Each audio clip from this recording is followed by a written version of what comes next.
नमस्कार। आज हम भारत के प्रस्तावित ऑनलाइन गेमिंग बिल 2025 पर बात कर रहे हैं।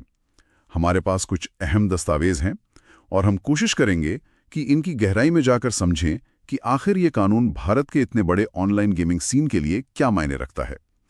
तो चलिए शुरू करते हैं।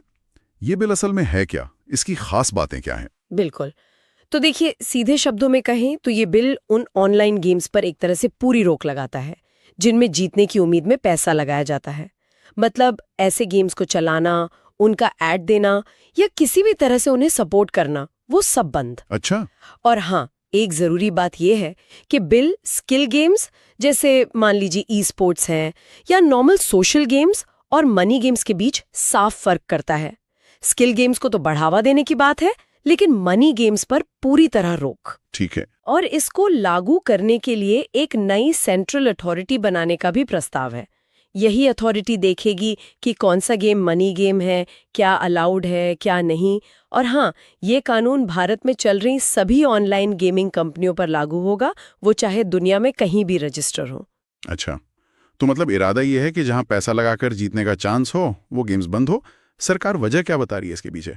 जी, सरकार का तर्क है कि ये जरूरी है मनी लॉन्ड्रिंग, धोखाधड़ी, टेरर फाइनेंसिंग और हाँ, विदेशी कंपनियों की टैक्स चोरी, इन सब गंभीर मुद्दों से निपटने के लिए। और साथ ही एक बड़ा मकसद ये भी है कि जो आम यूजर्स हैं उन्हें जुए की लत और पैसों के नुकसान से बचाया जा सके। समझ गया। तो उपभोक्ता सुरक्षा और राष्ट्रीय सुरक्षा ये मुख्य कारण है। इसके कुछ सीधे फायदे क्या दिख रहे हैं? जी, जैसा कहा मैंने, सबसे पहला फायदा तो यही गिनाया जा रहा है कि लोग मतलब जुए की लत से, धोखेधड़ी से और बड़े आर्थिक नुकसान से बचेंगे। और फिर मनी लॉन्ड्रिंग जैसे गलत कामों के लिए जो प्लेटफॉर्म्स इस्तेमाल होते हैं वो बंद होंगे। तो इससे राष्ट्रीय सुरक्षा भी मजबूत होगी। और हाँ, ये भी उम्मीद है कि जो बिना पैसे वाले ऑनलाइन गेम्स हैं या ई स्पोर्ट्स हैं, उन्हें बढ़ावा मिलेगा। ये तो ठीक है, ये तो हुई फायदों की बात। लेकिन मैंने सुना है इंडस्ट्री में इसको लेकर काफी चिंताएं भी हैं। जी, क्या क्या बड़े नेगेटिव असर हो सकते हैं? बिल्कुल चिंताएं तो हैं और काफी गंभीर है। सबसे बड़ी आशंका तो ये है कि इंडस्ट्री में एक बड़ी उथल-पुथल मच सकती है। एक अनुमान है कि करीब 2 लाख तक नौकरियां जा सकती हैं। 2 लाख? जी, और साथ ही लगभग 25,000 करोड़ रुपए का जो फॉरेन डायरेक्ट इन्वेस्टमेंट है, एफडीआई, और करीब 20,000 करोड़ का टैक्स रेवेन्यू, वो भी खतरे में पड़ सकता है। जाहिर है, स्टार्टअप्स और इन्वेस्टर कॉन्फिडेंस पर तो बहुत बुरा असर पड़ेगा ही। 2 लाख नौकरियां, ये तो बहुत बड़ा आंकड़ा है। और क्या चिंताएं हैं? देखिए, एक और अहम बात है जो हमें ध्यान में रखनी चाहिए।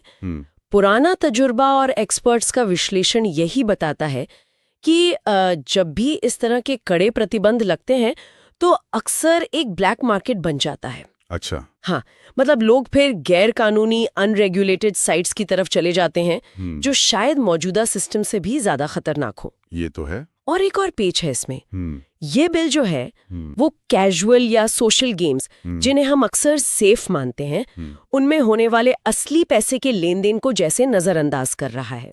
मेरा मतलब है लूट बॉक्स या दूसरी इन ऐप खरीदारी। हाँ, वो वर्चुअल आइटम्स खरीदने वाले। बिल्कुल।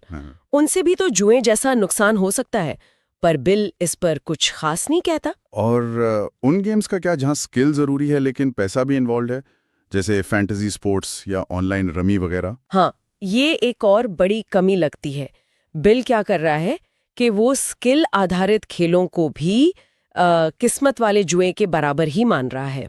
इससे दिक्कत यह है कि भारत इनोवेशन में, मतलब नई चीजें बनाने में पीछे रह सकता है। अच्छा। और ये हमारे संविधान में जो व्यापार की स्वतंत्रता का अधिकार है, शायद उसका भी उल्लंघन हो। और तो और ये भारतीय अदालतों के पुराने फैसलों के भी उलट जाता है, जिनमें अक्सर स्किल और चांस वाले गेम्स में फर्क किया गया है। तो अगर ये बिल आता है तो अर्थव्यवस्था के अलग अलग हिस्सों पर क्या असर पड़ेगा, एक अंदाजा? देखिए, जो रियल मनी गेमिंग वाला सेक्टर है, मतलब फैंटेसी स्पोर्ट्स, पोकर, रमी, उसमें तो भारी गिरावट आ सकती है। हो सकता है वो पूरी तरह बंद ही हो जाए। दूसरी तरफ ई स्पोर्ट्स और सोशल गेमिंग, उनको शायद थोड़ा फायदा हो। अच्छा। गेमिंग स्टार्टअप्स को तो बहुत नुकसान होगा।